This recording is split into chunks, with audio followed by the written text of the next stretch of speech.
This is debut albums from 1970, and I got 10 of them. It's not as stellar as 1969, but there's still quite a few good ones.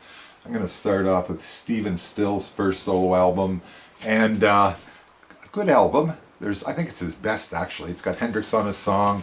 Love the One You're With is on here, but it has a real crappy cover. I mean, this giraffe was supposed to be represent Rita Coolidge or somebody. I'm not sure. That's kind of stupid.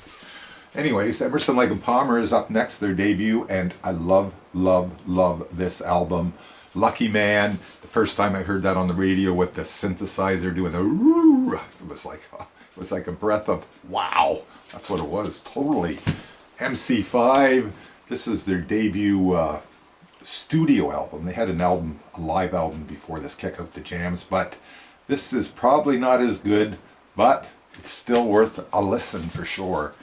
And then we're going to have a little Canadian connection here with Bruce Cockburn. This is his first solo album, and it's an acoustic affair, and I never admitted I like this. This is my wife's favorite artist, and now I love this. It's all this acoustic stuff.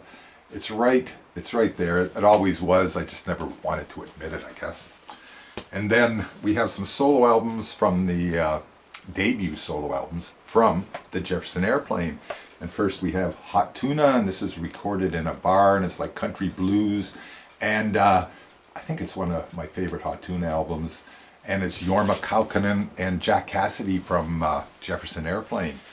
And then we have Blows Against the Empire, Paul Kantner's solo album. I think this is his only real solo album, and he's called it Jefferson Starship, but it's really Paul Kantner, and it's a sci-fi epic.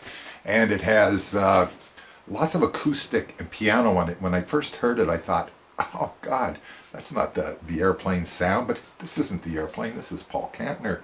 And grew to love it, for sure. Then we have a couple of Beatles solo albums, debut solo albums. Then we have John Lennon's first, I think his best by far. I mean, Mother, and, well, it doesn't have the track listing on here, but I remember listening to this album in 1970 and listened to this a lot. It's so raw and just, it's right there as far as I'm concerned. And then George Harrison came out with his, and I had this on album at one time, but as with a lot of these, the case just fell apart. And now I have it on CD. 2 albums worth of great music. The jams, I can do without the third album, but the rest of it's great. I love this album. This is my favorite Black Sabbath album. This whole album, I saw them in 1971, and they were the loudest band I ever saw by far. And this cover totally describes what you're going to hear inside Black Sabbath.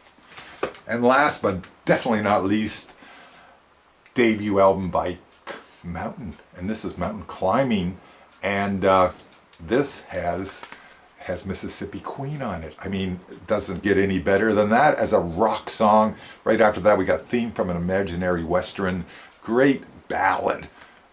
Leslie West was just unreal guitar player. I mean, he had feel and tone all over the place, and I can still listen to Mountain's first 3 albums and love them. So, 1970, pretty good year, I guess.